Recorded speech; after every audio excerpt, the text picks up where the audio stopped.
அதிமுகவில் சாதாரண கிளை செயலாளர் கூட நாட்டுடைய முதலமைச்சராக முடியும். சாதாரண கிளை செயலாளர் கூட கட்சிக்கு பொதுச் செயலாளராக முடியுமில்ல. இது ஜனநாயக கட்சி.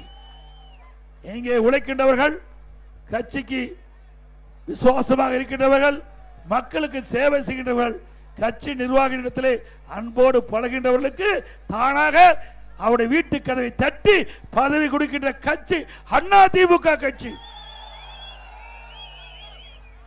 இதுதான் அதிமுக திமுக வித்தியாசம். ஒரு வார்த்தை, திரு ஸ்டாலின் அவர்கள் திராவிட முன்னேற்ற கழகத்திற்கு உழைத்தவர்களுக்கு இந்த முதலமைச்சர் பதவி கொடுக்கப்படும், திமுக தலைவர் கொடுக்கப்படும். ஒரு வார்த்தை சொல்லுங்க, சொல்ல முடியுமா? இல்ல அப்படி யாராவது சொன்னாதான் திமுக கட்சியில் விட்டு வைப்பாங்களா? நடக்கவே நடக்காது.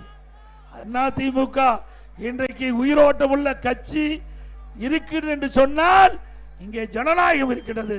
இந்த ஜனநாயக முறைப்படி உழைக்கின்றவர்களுக்கு உரிய மரியாதை கொடுக்கின்ற ஒரே கட்சி அதிமுக கட்சி.